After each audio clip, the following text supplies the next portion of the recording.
Halo teman-teman semua, kembali lagi bersama Natasha di channel Kabar Burung. Semoga teman-teman semuanya sehat selalu ya. Nah, sekarang kita akan melanjutkan kisah yang masih bersambung sebelumnya dengan judul Terjebak Cinta CEO Duda. Kalau teman-teman Kabar Burung belum nonton episode sebelumnya, Natasha sudah mencantumkan linknya di deskripsi video ini ya. Yuk, simak ceritanya sampai selesai.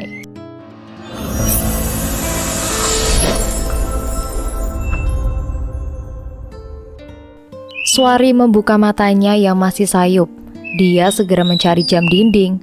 Di ruangan itu namun nihil. Tak ada petunjuk waktu yang menempel di dinding maupun di meja. Astagfirullah, jam berapa ini? Kenapa sudah gelap di luar? Dia melihat waktu dari kondisi di luar, yang diyakini sudah menjelang malam. Kebetulan dia lagi halangan sehingga tidak perlu khawatir melewatkan waktu sholat. Bagaimana ini? Acara lamarannya harus tertunda karena keberadaanku di sini. Ya Rob, bagaimana kalau ayah dan ibu atau Om Hangga murka padaku? Oh tidak. Dalam kebingungan terdengar suara kerucut parut Suari yang kosong. Dia segera menuju dapur mencari apa saja yang bisa dimakan. Wah, kulkasnya lengkap sekali. Bismillah. Maaf ya, saya minta makanan ini. Ucapannya minta izin pada pemilik, meskipun dia tidak tahu siapa pemilik ruangan itu. Suari memilih mengambil 2 lembar roti dan selai coklat, serta susu kotak 1 buah. Alhamdulillah, badanku bertenaga kembali. Saat Suari melangkah kaki kembali ke ruang tamu, terdengar suara tombol yang dipencet. Pintu apartemen memang dilengkapi password digital. Dia yakin pemiliknya datang. Duh, gimana ini? Haruskah aku sembunyi dulu? Bisa-bisa aku dikira pencuri kalau pemiliknya langsung melihatku. Suari mondar-mandir mencari tempat persembunyian. Namun dia lupa kotak susu yang telah diminumnya masih terletak di meja. Ceklek, dak dik duk, duk, duk, duk. Terdengar langkah dari kaki sosok yang ditangkap oleh netra Suari adalah laki-laki yang dilihatnya tadi siang sedang menelpon. Detak jantung Suari justru meningkat karena berada di ruang hanya berdua dengan laki-laki yang sekarang terlihat sedang menguap dan melenturkan kedua tangannya ke depan lalu ke atas. Sepertinya dia sedang lelah, pikir Suari. Astaga, siapa yang berani masuk ke apartemenku? Keluar kamu pencuri! Teriaknya membuat Suari semakin gugup. Dia memberanikan diri, unjuk muka karena sudah bertenaga, dan bersiap melawan laki-laki itu jika akan melukainya. Maaf. Hah? Siapa kamu? Tunggu dulu, dengarkan aku. Pinta Suari sambil memberi kode supaya laki-laki itu tidak memukulnya, karena bisa jadi Suari yang balas mengajarnya. Namun laki-laki itu tidak menggubris Suari dan mengarahkan pukulan pada Suari yang melawan dengan jurus yang dipunyainya. Saat posisi dekat, Suari bisa mencium bau alkohol menguar dari tubuh lawannya. Kamu mabuk? Suari sudah melumpuhkan laki-laki itu karena kekuatannya hanya setengah seperti kesadarannya. Astaga, kenapa dia malah pingsan? Syukurlah, dia tidak akan macam-macam padaku. Suari segera menyeret tubuh laki-laki itu ke sofa. Dia melihat sebuah kunci terjatuh dari saku baju laki-laki itu. Kunci apa ini ya? Semoga kunci kamarnya. Jadi aku bisa bersembunyi dan tidur di dalam. Sementara biar dia di sofa. Aku bukan orang yang kejam kan? Hanya ingin melindungi diriku. Siapa tahu dia seorang yang maniak atau gigolo. Suari bergidik ngeri sendiri. Pikirannya terlalu terbang jauh, berpikiran buruk. Dia merasa keluar dari kandang harimau dan masuk ke kandang singa. Lepas dari suruhan Dena, justru terjebak di kamar laki-laki yang tidak diketahuinya orang baik atau bukan. Nyatanya laki-laki ini mengkonsumsi barang haram. Alhamdulillah, Suari lega bisa masuk ke kamar dan segera menguncinya dari dalam. Suari dibuat terpana kamar laki-laki itu rapinya mengalahi kamarnya dan warna temboknya abu-abu muda memberi kesan luas. Perabotannya yang tidak banyak namun terlihat berkelas. Dia lupa kalau ada banyak orang menunggunya di rumah ayahnya untuk acara lamaran. Gimana ini ibu? Bapak jadi malu kalau harus membuat Pak Hangga kecewa. Kenapa jam segini Suari belum sampai rumah? Pak Dahlan hanya bisa duduk dan berdiri tak tenang, mengingat Suari tak kunjung menampakkan batang hidungnya. Padahal hari sudah menjelang malam. 30 menit lagi acara lamaran dimulai. Om Hangga mungkin masih dalam perjalanan, seru Satria menghibur. Sabar dulu Pak, mungkin Suari masih di kos dan sedang perjalanan ke rumah juga, hibur Ibu Satria. Iya, sabar Mas, Suari tidak mungkin kemana-mana. Dia kan yang menginginkan acara ini, ucap Bu Mareta menenangkan suaminya. Cekek, kalau sampai Pak Hangga dan keluarganya datang, tapi Suarinya tidak ada, bagaimana? Satria menyusul Suari di kosnya saja ya. Teleponnya juga tidak bisa dihubungi. Saran Satria diangguki Pak Dahlan. Hati-hati ya nak, jangan ngebut, ucap Bu Satria memperingatkan. Satria pun mengangguk. Oh iya ya, tolong lamaran tetap diterima. Satria yakin Suari menyetujuinya. Besok bisa kita jelaskan pada Om Hangga kalau Suari sudah pulang. Pak Dahlan hanya mengangguk dan segera menyuruh Satria mencari Suari. 30 menit berlalu, Hangga dan keluarganya, ada Bu Sari, Almira, Hana, dan Dimas, serta Arka hadir dengan baju seragam batiknya. Satu lagi, pendamping yang akan melamarnya, yakni ayah Dimas. Mereka membawa barang-barang seserahan yang sudah dibungkus rapi dan dihias pita-pita. Pak Dahlan, Bu Mareta, dan Ibunda Satria segera menyambut dengan sukacita. Meskipun dalam hati mereka ketar-ketir, karena Suari bahkan Satria belum terlihat juga. Mari silakan masuk, pinta Pak Dahlan. Para tamu segera duduk di kursi yang telah disediakan. Hangga mengedarkan pandangan, tidak menemukan wajah pujaan hatinya. Ah, mungkin Suari sedang berdandan, pikirnya. Setelah menunggu lama menikmati sajian minuman dan makanan, putrinya, mana ini Pak? Apa lamaran bisa dimulai sekarang? Karena sudah hampir malam, kami tidak enak mengganggu istirahat Bapak dan Ibu sekalian, seru ayah Dimas memulai pembicaraan. Mohon maaf sebelumnya, lamaran ini silakan dimulai, tetapi tanpa kehadiran Suari, putri saya. Apa? Suari di mana Pak? Hangga terlonjak kaget mendengar ucapan Pak Dahlan. Maaf Nak Hangga, kami juga tidak tahu. Sejak pagi hingga sekarang dia belum sampai rumah. Ponselnya juga tidak bisa dihubungi. Satria sudah menyusul ke kosnya, namun belum ada tanda Suari di sana. Satria masih menunggunya di kos. Hangga nampak frustasi dengan menghilangnya Suari. Pasalnya gadis itu tidak ada tanda memberi kabar padanya. Terakhir isi chatnya adalah meminta Suari mengambil sesuatu di butik. Hangga mengusap wajahnya dengan kedua tangan. Di mana kamu Suari? Apakah sesuatu terjadi padamu? Dena sore tadi ke rumah. Tak mungkin juga dia berbuat jahat pada Suari, guman Hangga. Jadi bagaimana ini Ngga? Apa tetap kita lanjutkan? Tanya Dimas mewakili ayahnya yang memberi kode untuk menanyakan. Saya akan lebih mantap jika Suari hadir. Maaf Pak Dahlan dan Ibu sekalian, seserahan ini saya berikan saja dulu. Untuk selanjutnya, saya akan melamar kembali kalau Suari sudah pulang, ucap Hangga dengan raut sedih sekaligus galau. Bu Sari mencoba mengelus punggung putranya dengan lembut. Mbak Suari kemana ya Tante? Bisik Arka pada Almira yang ikut memikirkan di mana calon kakaknya berada. Entahlah Ar. Mah, tadi siang aku sama Mas Satria tuh ada bersama Mbak Suari. Hush, nanti saja menjelaskannya kalau kita sudah pulang. Takutnya mereka malah jadi tambah khawatir, pinta Almira pada putrinya. Keluarga Hangga segera pamit pulang setelah berpamitan. Pak Dahlan dan keluarga sudah meminta maaf karena Suari tidak hadir di acara lamarannya. Hangga yang semula khawatir kemudian berpikiran buruk. Apakah Suari berubah pikiran? Hangga menjadi tidak percaya diri.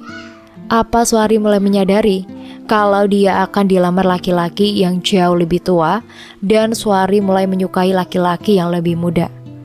Di saat pikirannya kacau, Hangga malah menjadi berprasangka buruk. Ayah, jangan berpikiran buruk pada Mbak Suari. Arka yakin terjadi sesuatu padanya. Kalau besok Mbak Suari muncul, bisa kita minta penjelasannya. Hibur Arka pada ayahnya yang terlihat frustasi. Di sebuah apartemen, sinar mentari menelisik sebuah kamar melalui jendela yang korden sebelah pinggirnya terbuka. Suari mengerjapkan matanya berkali-kali. Dia baru tersadar tidak sedang berada di kamarnya. Astaga, kenapa aku bisa nyenyak tidur di sini? Runtuknya. Ceklek, Suari terlonjak kaget mendapati laki-laki baru keluar dari kamar mandi. Hah? Bagaimana kamu bisa masuk kamar yang aku kunci? Rambutnya masih basah dan beberapa menetes membuat laki-laki itu kian mempesona. Suari baru melihat wajah pemilik apartemen dengan jelas pagi ini. Usianya kalau diperkirakan sepantaran dengan Rendra. Suari segera menarik selimut untuk menutupi badannya. Sebagian lengan bajunya terkoyak akibat perlawanannya dengan suruhan Dena. Bahkan jilbabnya kini masih ada di nakas karena dilepasnya saat tidur. Harusnya aku yang tanya. Ini kamarku. Kenapa kamu bisa-bisanya tidur nyenyak di sini? Hah? Laki-laki yang hanya mengenakan celana selutut dan kaos slim itu segera melangkah mendekati, membuat Suari beringsut ke belakang hingga punggungnya menabrak kepala ranjang. Jangan mendekat atau aku akan mengajarmu. Laki-laki itu hanya tersenyum dan berseringai, membuat Suari bergidik ngeri, mengingat semalam tercium bau alkohol dari laki-laki itu. Laki-laki itu menarik selimut yang masih dipegang Suari, membuatnya melompat dari ranjang. Bangun, cepat sholat subuh, lalu buatkan sarapan untukku. Kamu sudah menumpang gratis semalaman, serunya. Suari hanya melongo. Beneran, dia menyuruhku sholat. Bukankah semalam dia mabuk-mabukan? Apa dia sudah berobat? Guman Suari dalam lamunannya. Aku sedang tidak sholat. Biarkan aku mandi dulu dan pinjami aku baju, pinta Suari. Ambil sendiri di lemari. Tapi awas, jangan mencuri barang-barang berhargaku, larangnya.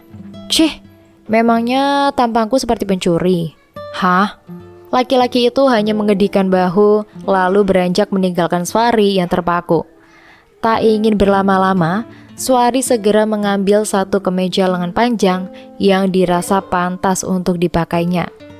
Selesai mandi, Suari sudah berkutat di dapur untuk membuatkan sarapan sang empunya apartemen yang sedari tadi mengawasinya. Kenapa kamu menatapku dari tadi? Kamu kira aku mau meracunimu? Cebik Suari membuat lawan bicaranya terbahak. Menurutmu, orang asing yang membuatkan sarapan bisa saja mencelakakanku? Iya bukan? Namaku Lazuardi, Bintang Lazuardi, panggil saja Ardi. Umur kita sepertinya tidak terpaut jauh. Mungkin aku sepantaran kakakmu. Namanya cukup bagus. Apakah kelakuannya juga sebagus namanya? Lamun Suari lantas menggelengkan kepalanya, sembari tersenyum. Namaku Suari. Kamu bisa memanggilku begitu. Aku terjebak di sini sejak kamu ada di luar kamar dan menelpon seseorang. Lalu kenapa kondisimu menggenaskan? Apa kamu di... Ardi menjeda kalimatnya yang langsung dipotong Suari. Jangan berprasangka buruk. Aku habis menghajar orang yang mau mencelakaiku. Aku berusaha melarikan diri dari mereka yang membawaku menemui seseorang di lantai 7. Hah? Jadi kamu turun sampai sini lewat tangga? Ardi menggelengkan kepala tak percaya, meskipun Suari mengangguk. Hari itu seharusnya acara lamaranku, tapi aku malah terjebak di sini. Aku mohon, kamu bantu aku untuk menjelaskan pada calon pasanganku. Aku takut, dia tak percaya. Lebih-lebih ayahku, jangan sampai beliau murka padaku. Terang Suari panjang lebar. Apa keuntungannya untukku membantumu? Ardi menghentikan sejenak aktivitasnya sedari tadi yang fokus pada iPad-nya. Ada seseorang yang tidak terima aku dilamar. Jadi dia kecewa padaku karena dia sudah lama menyukai pasanganku. Kamu bisa menjadi orang baik jika menolongku. Mohon Suari sambil memasukkan daging ke wajan untuk dieksekusi menjadi beef black pepper dengan kentang goreng. Saat Suari mencari sesuatu di deretan bumbu dan akan memasukkan lada hitam, Ardi segera berlari menahan tangannya. "Jangan pakai itu!" Cegahnya sontak membuat Suari terpana, memandang Ardi dari jarak dekat yang memegang tangan kanannya. Pandangan Ardi tak lepas dari mengunci manik mata Suari yang langsung memutus kontak mereka, seraya menunduk. Suari segera menghentakkan tangannya minta dilepas. "Maaf, aku gak sengaja. Aku hanya tak suka lada hitam. Pakai ini saja." Ardi menggantikannya dengan lada putih dan kecap. Suari hanya menghela nafas panjang, merasakan jantungnya berdetak. "Duh, nih orang bisa-bisanya mengagetkanku. Kenapa ada lada hitam kalau kamu tidak suka? Semua ini wanita yang kucintai yang menyiapkan. Aku tidak bisa menolaknya." "Apa? Jadi kamu sudah punya istri? Atau pacar?" Selidik Suari masih dengan fokus mengaduk masakannya. Sementara Ardi berdiri di sampingnya justru menambah rasa canggungnya. "Bisa-bisa aku diapung istri atau pacarnya nih," batin Suari. "Bukan, wanita itu ibuku," jawab Ardi sambil mengulas senyum, lalu kembali ke sofa yang tadi didudukinya. Akhirnya Suari selesai menyiapkan sarapan untuk Ardi. Mereka duduk berdua di meja makan. Ardi memandang Suari lantas tersenyum dan menggelengkan kepalanya. "Kenapa senyum-senyum gak jelas gitu?" seru Suari. "Kenapa juga kamu gak sarapan? Aku seperti sarapan ditemani seorang istri, tapi tidak mau makan bersama." Justru memandangi suaminya. "Astaga, aku ingin segera ke rumah calonku. Kamu harus bantu aku menjelaskan kejadian semalam, Ar," ucap Suari dengan gemasnya hingga menggigitkan antar giginya. "Sabarlah, sarapan dulu. Kamu harus berpikir dengan kepala dingin. Atau kamu mau calonmu justru salah paham padaku. Nih sarapan roti, kalau tidak mau mencicipi masakanmu sendiri yang lumayan lezat." "Hah? Ini sudah yang terenak masakanku. Kok cuma dibilang lumayan?" kesal Suari. Iya lezat Tuan Putri," goda Ardi. "Jilbabmu terkena darah. Apa kamu tidak berniat menggantinya?" "Aku tidak bawa apa-apa masuk ke sini. Bahkan tas dan ponselku entah di mana sekarang." Raut sedih terbaca dari wajah Suari, membuat Ardi tak tega melanjutkan pertanyaannya. "Sudahlah, nanti kita cari setelah kamu menjelaskan ke calonmu." Ardi bersiap dengan pakaian casualnya, celana jeans dipadukan dengan kaos berkerah dan sepatu ketsnya. Fix, dia tak kalah tampan dengan pakaian itu. Fashionable, kagum Suari dalam hati. "Sudah, jangan mengagumiku. Nanti kamu bisa-bisa pindah ke lain hati. Calonmu bisa murka." Canda Ardi membuat Suari membuang pandangannya ke arah lain. Dia malu, ketahuan mengagumi Ardi. Sampai di lobi apartemen, seorang petugas menenteng sebuah tas dan menghampiri Suari dan Ardi. "Permisi, barangkali ini barang pacarnya Mas?" Ardi hanya bengong karena selama ini dia tak punya wanita yang dekat dengannya. Sementara Suari, wajahnya sudah memerah karena malu. "Iya Pak, ini tas saya. Bapak menemukannya di mana?" "Tas dan ponsel yang ada di dalamnya tergeletak di kursi itu Mbak. Jadi kami mengamankannya. Kami menanyakan ke setiap penghuni yang tadi hendak meninggalkan apartemen ini." "Terima kasih banyak Pak." Ardi segera merogoh sakunya dan memberikan tip untuk petugas. Suari heran dengan Ardi yang tidak disangka berbuat baik untuk seseorang. Sejak semalam, dia menjudge kalau Ardi adalah seorang bad boy. "Terima kasih Ar, sudah memberikan tip padanya." "Tak masalah, ayo segera ke rumah calonmu." Suari pun mengangguk dan tak sabar ingin bertemu Hangga. "Semoga Om Hangga mau menerima alasanku," doanya dalam hati. Sepanjang perjalanan, hening terasa membuat Suari ingin mengatakan sesuatu yang mengganjal dalam pikiran sejak bangun tidur. "Ar, boleh aku tanya?" Ardi menoleh ke samping, lalu kembali terfokus menyetir mobil sportnya. Apa tadi malam sesuatu terjadi pada kita? Maksudku, Suari merasa malu menanyakannya. Aku pikir kamu tidak akan bisa masuk ke kamar yang sudah aku kunci. Aku takut kamu melakukan hal buruk padaku. Wajah Suari sudah dipenuhi rasa penasaran, membuat Ardi ingin mencandainya. Aku laki-laki normal, Suari. Kamu pikir saja sendiri, apa yang seharusnya aku lakukan? Tidak mungkin, aku menyia-nyiakan kesempatan bukan? Lagian aku pemilik kamarnya. Jelas, aku bisa membukanya dengan kunci duplikat. Suari membelalakan matanya tak percaya. Apa kamu tidur seranjang denganku? Haha, kenapa wajahmu sudah takut seperti itu sih? Aku hanya bercanda. Aku tidak mungkin memanfaatkan kesempatan dalam kesempitanmu. Lagian semalam aku lelah dan tertidur di sofa. Aku bangun sholat subuh jadi perlu ke kamar mandi. Suari memukul lengan Ardi tanpa sengaja karena dia terlalu bahagia. Ardi tidak menyentuhnya. Kamu serius, Ar? Bukankah tadi malam kamu mabuk? Aku mencium bau alkohol. Oh itu, aku menemani temanku minum karena dia sedang frustasi ditinggal pacarnya. Aku tidak ingin dia kalap dan menungguinya sampai reda kesalnya. Astaga, apa aku sudah seuzon dengan laki-laki sebaik Ardi? Tapi aku harus tetap waspada dengannya. Aku baru saja mengenalnya. Suari menunjukkan jalan menuju kediaman Hangga. Dia ingin segera menjelaskan kejadian semalam sebelum ke ayah dan ibunya. Dia sengaja mengajak Ardi untuk membantunya karena tidak ada bukti yang mengarah ke Dena pelakunya.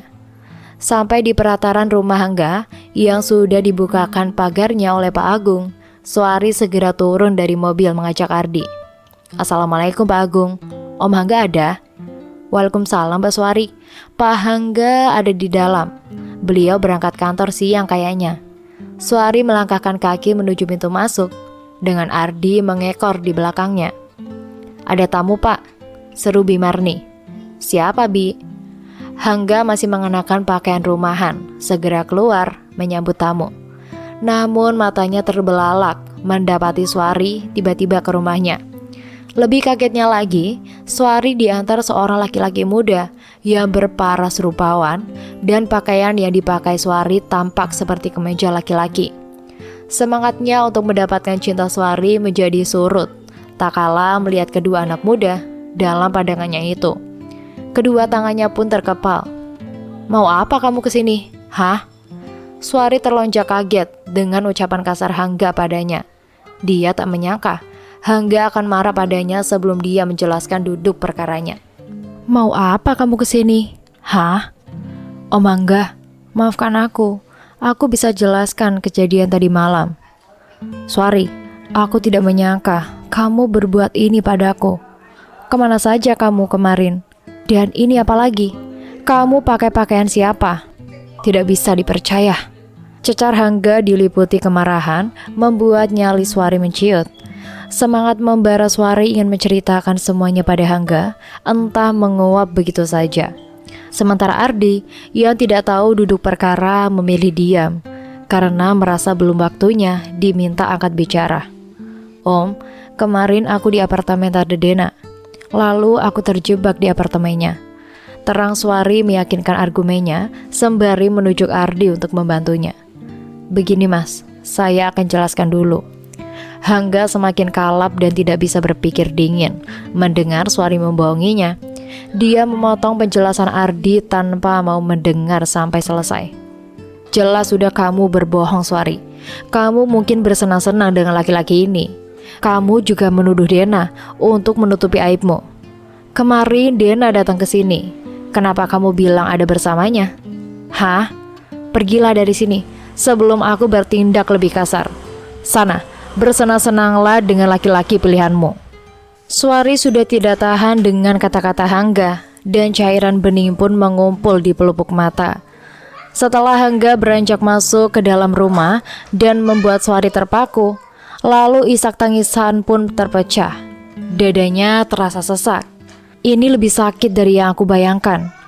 Lirihnya sambil mengelus dadanya. Hangga, ada Suari.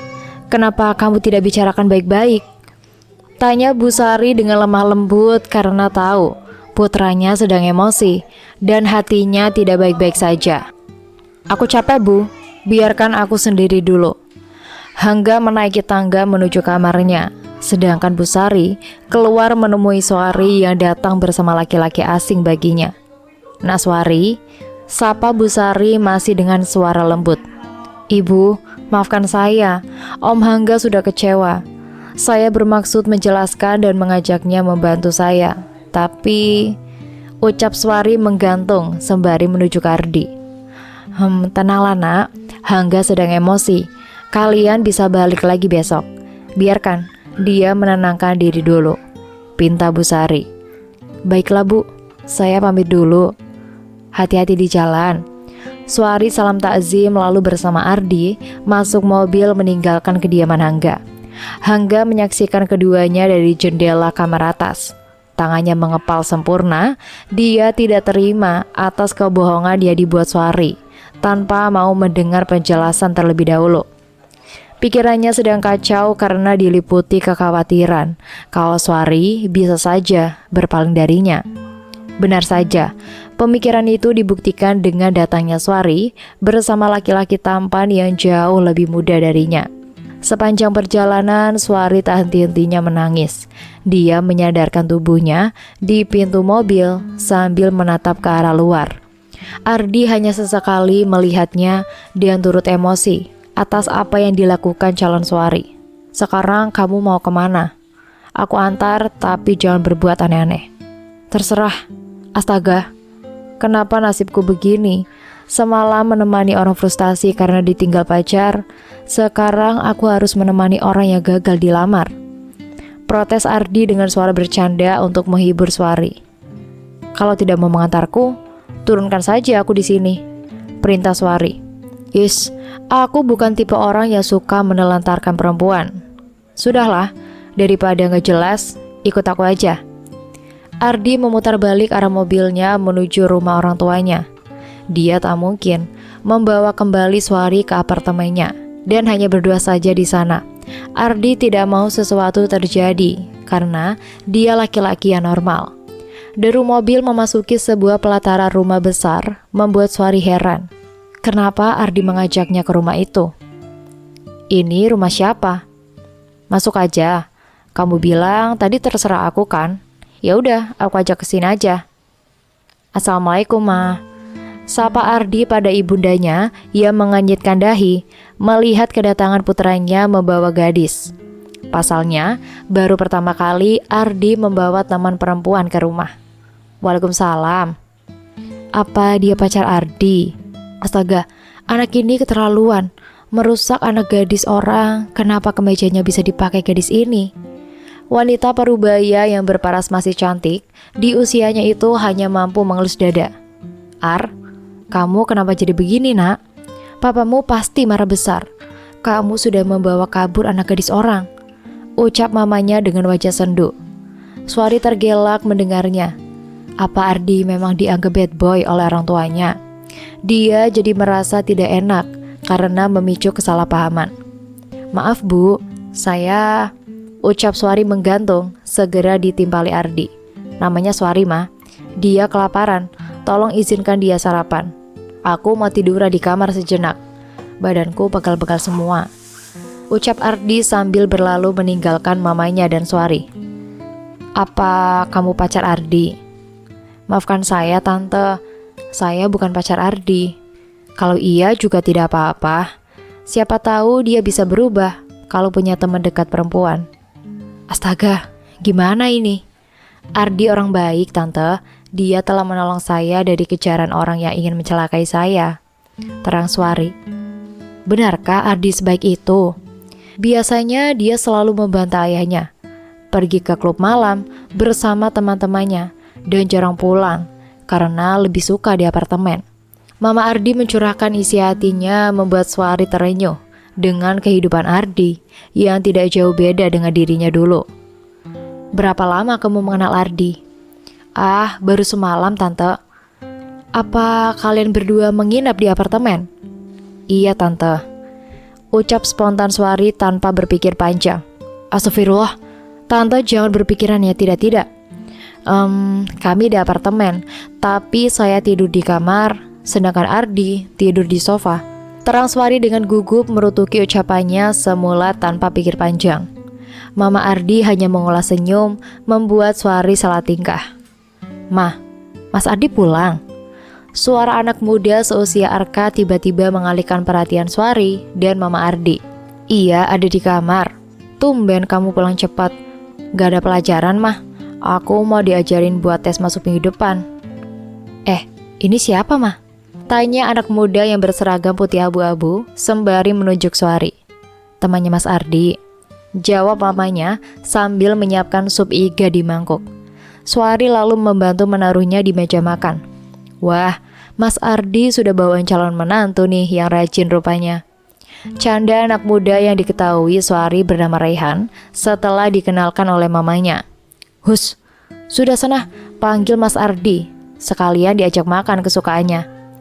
"Asyik, ada sup iga. Ayo Mbak, kita seret Mas Ardi ke sini." Swari melongo dan menuruti Raihan yang menarik tangannya melangkahkan kaki ke kamar Ardi. Dia merasa canggung memasuki kamar berukuran sedang, namun lengkap dengan PC dan entahlah peralatan apa itu. Swari bertanya dalam benaknya, apa sebenarnya pekerjaan Ardi melihat kamarnya berisi peralatan komputer lengkap. Ini nih, calon programmer kerjanya tidur terus. Kalau nggak siang dan malamnya begadang. "Ayo bangun, Mas, gak malu apa dilihat sama Mbak..." "Siapa namanya ya?" "Swari." "Ini loh Mbak Swari, mengajak makan sup iga buatan Mama." Raihan sudah menggoyang-goyangkan badan kakaknya supaya lekas bangun. "Ganggu orang tidur aja, Reh. Masih ngantuk nih." Wajah khas orang tidur begitu berkesan di mata Swari. Dia langsung membuang pandangannya ke area jendela. "Mas, ajari aku belajar matematika dong. Minggu depan ada tes masuk." "Nanti sore aja," seru Ardi dengan suara parau. "Oh, kalau cuma belajar matematika, ayo Mbak ajarin." "Serius?" Swari mengangguk tersenyum, sedangkan Raihan gembira tak terkira. Ada guru les untuknya. "Ayo Mbak Swari disuruh makan dulu Rey, takutnya pingsan." Teriak Ardi membuat Swari jengah. Mereka berdua akhirnya kembali ke bawah. Swari mengajarkan Raihan setelah makan bersama Mama Ardi. 1 jam berlalu, Ardi sudah bangun dari tidurnya. Dia mengamati dari jarak jauh interaksi Swari sedang mengajar Raihan. Seulas senyum terbit dari sudut bibirnya. "Gak usah mencuri pandang. Kalau sudah mantap, ya minta restu sama papa. Pasti beliau senang." Mama ini apaan? Dia itu calonnya orang Ma, bukan calon Ardi." Terang Ardi yang hanya mampu mengelum senyum, bermimpi kalau Swari hadir dalam kehidupannya karena dikirim oleh Tuhan. Ya jodoh gak ada yang tahu Ardi hanya tersenyum sekilas menanggapi mamanya. "Makasih banyak ya Mbak, besok lagi ajarin aku ya sampai menjelang tes." "Siap, insya Allah." "Sudah siang nih, Mbak mau balik dulu ya, ada keperluan." "Ayo aku antar." "Kamu mau langsung pulang? Atau kemana?" "Aku mau ke suatu tempat. Aku naik taksi aja." "Jangan nolak Mbak, Mas Ardi baik hati kok, meski banyak usilnya. Haha." "Awas kamu Rey, kalau buka kejelekan Mas." "Ampun Mas." Swari diantar Ardi setelah berpamitan dan berterima kasih pada mamanya atas jamuan sup iga yang lezat. "Aku antar kemana?" "Ke kantor Om Hangga ya." "Jadi kamu beneran mau dilamar Om ya?" "Is, jangan meledekku. Cinta tidak memandang usia bukan? Aku hanya berusaha untuk menjelaskan kejadian kemarin. Kalau dia nggak mau terima, jangan bikin aku sedih," ucap Swari kesal. "Haha, tenang aja, nanti aku bantu menjelaskan." Setengah jam perjalanan, mereka sampai di kantor Hangga yang berada tak jauh dari pusat kota. Swari naik ke lantai di mana ruang CEO berada. Di sana sudah ada Kartika, sekretaris Hangga. "Mbak, ada Pak Hangga." Kamu kan?" "Swari." "Oh iya, kemarin habis lamaran ya?" Tika agak salah tingkah di depan Swari. Dia tak enak memberitahu bosnya sedang ada tamu seperti biasanya. "Pak Hangga ada di dalam, tapi sedang ada tamu. Mbak Swari sudah ada janji." Suari hanya mengangguk lalu melangkahkan kaki menuju pintu ruang CEO. Sementara Ardi menunggu di sofa yang tersedia di luar ruangan. Suari memutar knop pintu dengan perasaan tak menentu. Karena takut Hangga tidak berkenan dengan kedatangannya. Ceklek. Dada Suari seketika bergemuruh. Matanya membola melihat pandangan di depannya. Perempuan yang tak asing baginya tengah berada dalam jangkauan kedua lengan Hangga. Mereka berdua berdiri satu sama lain dalam cara begitu dekatnya. Aku menyukaimu sejak dulu, Nggak, tapi kamu tak pernah membalas perasaanku. Suari hanya mampu berdiri kaku, tanpa bisa berkata-kata, seakan tenggorokannya tercekak. Bersambung. Terima kasih teman-teman kabar burung. Mohon maaf jika Natasha ada kekurangan dalam membacakan ceritanya. Semoga teman-teman semua bisa terhibur dengan cerita yang Natasha bawakan ya. Oh iya, jika teman-teman semua menginginkan kelanjutan dari cerita ini, jangan lupa subscribe, like, dan bisa bantu komen di bawah agar Natasha lebih semangat untuk menghadirkan kelanjutan cerita yang menarik berikutnya. Sampai ketemu lagi di episode berikutnya ya. Bye.